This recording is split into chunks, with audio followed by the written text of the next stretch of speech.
Welcome to Cinema Savants. He's Todd Vandenberg. I'm Rob Steele, and we've got not as much movie news as we'd probably like.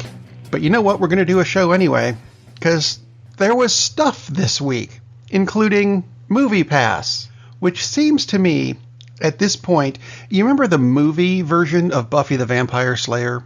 I do. And Pee Wee Herman's vampire that spent, half an hour dying, and then even came back in the closing credits scene, and he's still not quite dead yet? Yes. That's MoviePass. It is. Who are somehow still not dead. They claim that they're bringing back the unlimited movie plan. Do you believe them, Todd? I believe them. But the problem is I don't know how long it will be back. And the good thing is they haven't announced how much that unlimited plan will cost. $99.95.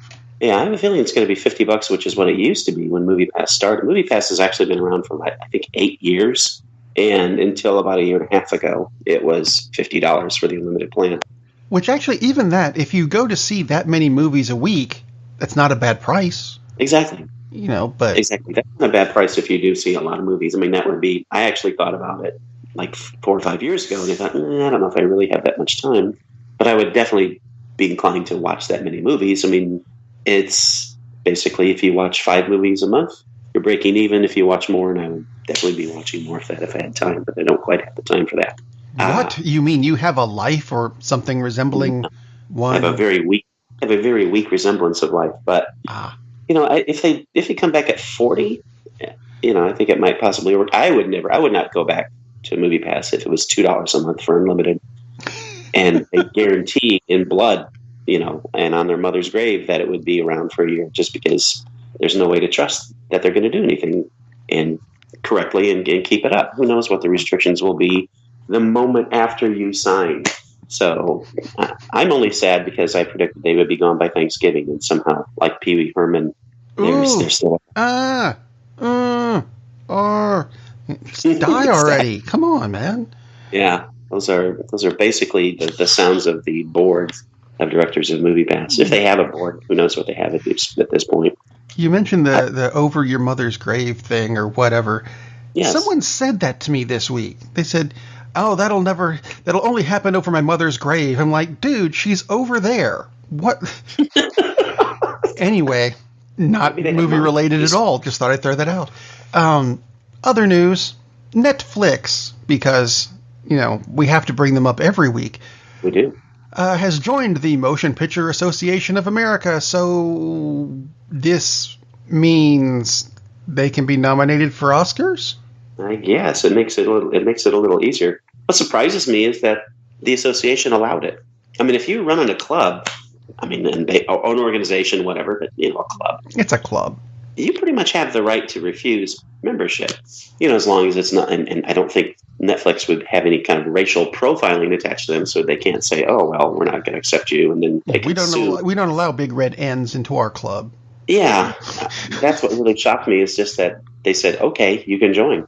I mean, because there's such antipathy between the two. It's like, and apparently a couple of the major studios are still upset that Netflix has Roma in the running for a major award coming up later, which we'll talk about as the show goes on. But it's just, you guys don't like Netflix, yet Netflix gives you guys millions of dollars. I'm not sure why you don't like Netflix. I think that's why. It's because they give them millions of dollars.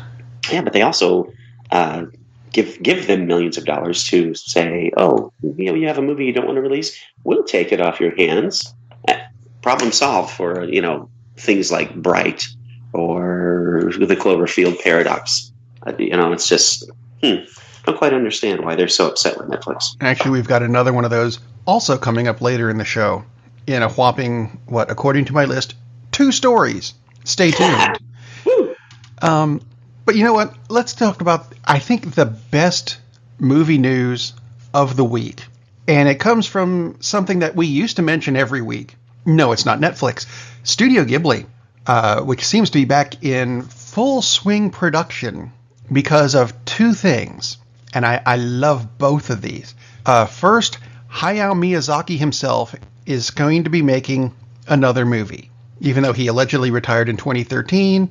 Nope, coming back in 2016. New film called How Do You Live? That's what it's called. Don't know what it's about, but it's Hayao Miyazaki. Therefore, I'm looking forward to it. And his son, Goro Miyazaki, is also making a film. Really? The younger one has made movies like Tales of Earthsea and From Up on Poppy Hill. Admittedly, I don't know either of those. I've seen From Up on Poppy Hill. Really good. I don't think it quite matches up with the best of his father's, but you could look at it and say, "Oh yeah, that fits," and you wouldn't even realize that it wasn't Dad's. It was a really very good movie. Well, there we go then. See, a reason to be excited. Twice, as opposed to. Wait. I'm sorry. For a second. Yes. I just popped in Goro Miyazaki on Google, and the Wikipedia article. Oh dear. Goro Miyazaki is a Japanese film director and landscaper. Because those go together. What? Of course, it's Wikipedia, so who knows? Anyway, that's rather interesting. That's just weird. But, speaking of weird, because this also fits that category, this has to do with the Fox and Disney merger, which, I gotta say, this is really screwed with this one particular film. The New Mutants film, which is a spin-off of the X-Men franchise, which was filmed, 3 years ago now? They were ready to go in April of last year and pushed to October, and then August of 2018, and then November, and now it's going to be August of 2019. Oh dear, it's going to be pushed back to November of 2019 now, provided it comes out at all. They've decided to cut it back to PG-13 instead of R. No, wait, it's R. No, it's PG-13. They're going to make a new category called PG I don't know anymore. I'm kidding. Maybe. It's allegedly coming out on August 2nd this year. Allegedly. But there's talk about pushing it back to November. Sorry, I misspoke a minute ago. There's also talk of it skipping theaters altogether and going straight to Hulu in October. Oh my God. How drunk is the person making these releases? Because that's just ridiculous. I've never heard anyone do this with a movie.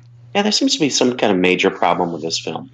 I mean, I understand the whole thing with Fox and Disney, but that came into the picture very late. This thing has been knocked around like a hockey puck at an all-star game for a long time before anything came up of Disney buying out Fox. Yeah. I am not looking forward to it. I never was, but holy cow. I was if they had done it correctly, but of course this is Fox doing an X-Men movie, so of course it's screwed up. Yeah, and the whole premise is like, well, now we're going to go to a more of a horror theme. Obviously, that could definitely work. I just don't trust Fox to do it. No, I don't. And especially since they have no clue what kind of a movie they're making. That's why it's been delayed so much. I'm sure it has 17 directors at this point. Probably does. More directors than actors, and that includes the extras. Well, you know who's directing it now? It's this landscaping guy they found outside. Yeah, it works for Goro. It might work for them. I'm just kidding. I hope. Oh, geez. So, let's see. Other Marvel movie news coming out of Fox. No, I'm sorry. This isn't Fox. This is Sony. Silly me. The Morbius vampire movie is supposedly coming out July 31st, 2020, with Morbius the vampire being played by Jared Leto, also starring Adria Arjona, which is a name I do not know, and Matt Smith, who used to be a Doctor Who. Indeed. And I have zero cares about this. I don't either. If this was an R-rated show, I would say something else that I had zero love. I never cared for the character to begin with. Jared Leto is an excellent actor, except for the fact that his take on the Joker was horrible. So that kind of ruins any anticipation I have for him in anything, especially a comic book movie. Jared Leto, a guy I don't have much faith in, playing a character I have no care for at all. It's like, have at it. Who knows? Maybe they'll be like Venom and it'll make billions of dollars. Blade. That would be nice. Which, Blade was a Marvel property. People forget that. Yep. And still is. Yeah. So do a Blade movie anytime they want. Even with Wesley Snipes. We're good with that. which PG is campaigning for, which, yeah, that would be great. Yeah, I'm game. Sony also announced that the new Ghostbusters film will come out July 10th, 2020, which, that seems awfully quick, doesn't it? I mean, it's a year and a half, but, you know. Yeah, as long as they start working on it now. And again, you know, there's been more of the push. We talked about it last week. Yeah. You know, this pushback about, they're ignoring the one that we just did with the women because they're sexist. No, they're ignoring it because it sucked. If you had a good script, they would have paid attention to it and followed up with it. Who was it? Leslie, what I've forgotten her last name. Leslie, is it Jones? I forgot her last name. I was thinking it was Leslie Jones, but I knew if I said that, it would have been wrong. Yeah, she had an absolute hissy fit about this. Leslie Jones. And why didn't you follow up with our movie? I'm like, because your movie sucked. Why don't you, you can be in this one. I don't see why she can't be. Yeah, she was good in it because she had good lines. Right. Kate McKinnon was excellent in it. She had good lines. The two stars had crap lines. You know, it's just like you said, Chris Hemsworth, he was very funny. But when your supporting characters are funny and the two leads, who are both very good comedic actresses, are really unfunny, you have a major problem with your movie. That's why he's ignoring the fact the thing existed, because it sucked. Well, actually, I find this very amusing. Melissa McCarthy, one of the leads in the 2016 Ghostbusters, is nominated for the Best Lead Actress Oscar for a movie called Can You Ever Forgive Me? Did you notice that? Yep. Oh, jeez. Anyway, we'll get to the Oscars in just a moment. We will, because this is the next to last story we have. The Lost Boys, not the ones from Peter Pan, the one from Joel Schumacher's, 1987 vampire film, is getting a pilot on the CW. Of course it's on the CW. Well, that actually confuses me a bit. How many millions of shows is the CW doing now? Because every week it seems like they're making a pilot for this on the CW. And I'm like, the CW is going to be doing its primetime shows starting at 3 in the afternoon. Yeah, that's what I was thinking. Holy cow. It's they've certainly remade that network. And hopefully it's a good show. The movie was excellent, so it certainly fits. The first movie. There's, 4 of them? Yeah, I think there are 4. The first movie. The first one was excellent. The rest of them... Well, anyway, the Oscar nominations are. Wow. Yeah, the Oscars are going to be on February 24th. They're going to be, it's on ABC? Yeah, I believe it is. Let's see. Do we know who's... Yeah, and these are the hostless Oscars. The hostless Oscars, indeed. Which, brilliant idea. Where do you want to start with the Oscar stuff? Let's not start with the best. Well, yeah, let's start with the best picture and then just go down. Are there 8 this year? I believe there are. Yes, there are 8 nominated this year. They can nominate as many as 10. So your list of best pictures: Black Panther, Black Klansman, and I'm always going to pronounce it that way. Bohemian Rhapsody, The Favorite, Green Book, Roma, A Star Is Born, and Vice. Out of all of these, I've seen 3. And I need to see more because I've seen 1, 2, 3, 4, 5. So Julian. Definitely have to. And the winner is Todd. The favorite, not as in the movie The Favorite, but the favorite right now as far as the betting seems to be between Roma and Bohemian Rhapsody from what I'm reading. With A Star Is Born is like a close runner-up. But who knows who will win, and who knows if they'll have Warren Beatty and Faye Dunaway up there to announce it. Probably never again. Although that wasn't their fault. Certainly wasn't their fault. And Warren tried to fix it. He tried to fix it because he looked over like, this can't be right. No, read it. I was like, okay. And the winner is Melissa McCarthy? What? No. Exactly what would happen. Best director. And interestingly enough, one of the nominees, the movie is not nominated, but the other 4 are Alfonso Cuarón for Roma, Yorgos Lanthimos for The Favorite, Spike Lee is finally nominated for The Black Klansman, Adam McKay for Vice, and Powell Pawlazinski for Cold War. That's a mouthful. That is a mouthful. Best actress is Yalitza Aparicio for Roma, Glenn Close for The Wife, Olivia Colman for The Favorite, Lady Gaga, A Star Is Born, and, as you said, Melissa McCarthy for Can You Ever Forgive Me? Wanted to ask you this, going back to Best Director for just a minute. I've always thought that the best director should come from a film that was, nominated for Best Picture. Because if it's not nominated for Best Picture, then it couldn't have been that good a film. And if it's not that good a film, how could it have the best director? Because he's the one who put it together. It does seem kind of odd. I know. I mean, that's why it's Is that just me? One of the directors is nominated for a film that's not nominated for Best Picture.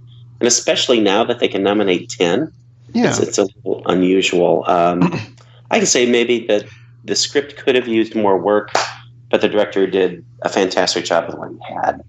So I can all of a sudden you're going to nominate the X-Men movies. No, we're so not, actually.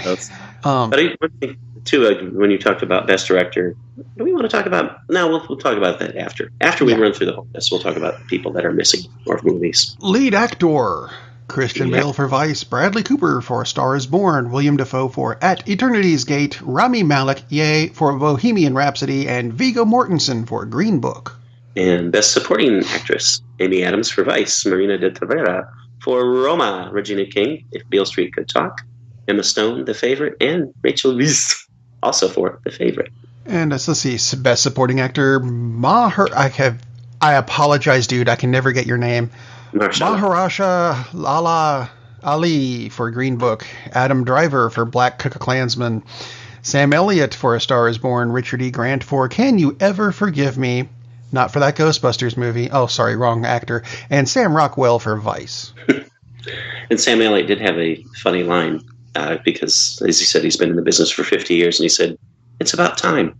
First nomination for Sam Elliott, which seems... Is it? Kind of amazing, yeah.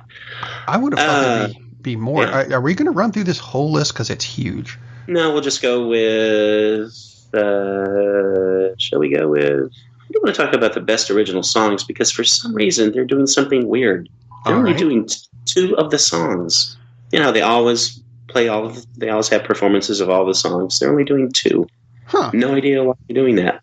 All the Stars from Black Panther, I'll Fight from RBG, The Place Where Lost Things Go from Mary Poppins Returns, Shallow from A Star is Born, and When a Cowboy Trades His Spurs for Wings from The Ballad of Buster Scruggs. Too crazy. Sponsored by Red Bull. I'm kidding. Anyway, it's a pretty good list, right? But there are some things that are missing. There are some major gaps here, which is a little surprising. I will say, though, and I have a feeling Rob will agree, it's about freaking time that a, quote, comic book movie, unquote, got nominated for Best Picture. Because there have been some really excellent films that are just happen to be comic book movies. Right. And so it's awesome that Black Panther got the nomination. Super happy about that. Oh, yeah, I'll go ahead and say it. It's because he's black. No, it was a good movie. It's kind of weird that actually seems to be the big deal out of it, though. He's a black hero. Yeah, and he thinks. But I think of it this way: is that according to the Academy, these are the 8 best movies of the year. Was Black Panther one of the 8 best movies of the year? It's like, to me, easily, absolutely. Yeah. Oh, absolutely. There we go. Actually, of the best pictures, what are you going to go with on this? That's tricky, but I would go with A Star is Born, even though this is like the 4th version of A Star is Born. But I also think it's the best version. Yeah, but does it count as best? See, it should be best original picture. I would like to see best original picture. That way we can get not that I'm wanting to get rid of A Star is Born. That's not it. But I'd like to get rid of, reboots and stuff. Yeah, well, they do have the best original screenplay and then best adapted screenplay. So I guess that factors in there. I guess that's it. Of course, I also want to combine best picture and best director, which we might be doing for our own movie awards, which are not going to be until February. But you who are at home listening, not Todd. Todd doesn't get, Todd will get to too, but you get to vote. We're going to have a bunch of categories. Check the Cinema Savants website soon, or subscribe to this show and keep listening, because we'll want you to vote. And there are categories and stuff. We're still working on it. I know what you would choose for Best Picture, but go ahead and tell everybody else. I still think it's Bohemian Rhapsody. So I knew you were going with that. And that's nothing against Black Panther or Black Klansman or any of the others on the list. I just thought Bohemian Rhapsody was an excellent movie. Well, of the movies I have seen, which is Black Panther, Black Klansman, Bohemian Rhapsody, A Star is Born, and I've watched about half of Roma, and it just was like I'm fighting a cold, which is why I sound terrible. More terrible than usual, so I conked out. They're all terrific movies, like we talked about a few weeks ago. 2018 might not have been a year that had, like, oh my gosh, one of the greatest movies ever, but it sure as heck has a lot of really, really good movies. And there are other movies that were just as good, maybe better, that aren't even on this list. Which is kind of odd, but happens every year. But there are just a lot of really great movies. Which, hopefully we'll get those in what year is this? 2019? I'm still getting used to that. I know it's the end of the month. It doesn't matter. We are indeed in 2019. Yeah, could be. We'll find out. Anyway, moving on from the Oscars to the final story of this particular episode. It comes from an odd place. We had mentioned the CW earlier, and we're going back there because of an Emmy nominee or Emmy-winning actor who's joining the cast of Supergirl. And there's a little oddity with this one. Jon Cryer is going to be playing Lex Luthor. Now, they released a picture of him. He does have a shaved head and everything. He looks like he could be Lex Luthor. The weird thing is, in Superman 4, the movie we shouldn't have made, Jon Cryer plays Lex Luthor's nephew, which is it's kind of an odd thing. Grows up to be his uncle. You know what? Whatever. But that's not the weird thing about this. The weird thing, and this has to do with the casting, is that Jon Cryer is 17 years older than Katie McGrath, who plays his on-screen sister Lena Luthor, and only 5 years younger than Brenda Strong, who plays his mother on the show. That's weird, isn't it? That's weird, but it happens. It does happen. It is kind of weird, but they should have had them born differently. Yeah, they should have had them born differently. How could we have known that? Let's see, I think her actress's name is Jessie Royce Landis. She played Cary Grant's mom in North by Northwest, and I think she was all of 2 years older than he was. But she didn't age well, so it showed. Well, and she didn't age quite as well as Cary Grant, because nobody aged like Cary Grant. But still, you look at him, it's like, she might look old enough to be a mom. So that's an old Hollywood standby. Let's cast people who are exactly the wrong ages. We don't care. Anyway, that's our show for this week. Tune in Friday when we'll have movie reviews. I know we've got at least 3. Woo. And one of them's a kid's movie. It could happen. Double whoop. Yeah. Until then, you should probably get out and go see a movie. Captain, we're losing power in the warp engines. I think we should be leaving now. I'm going to go home and sleep with my wife. And on that unusually harmonious bombshell, it is time to end. I am very disappointed! Man, we have a weird job. It's shameful, but, it's a living. And like that, he's gone. Darn, that's the end.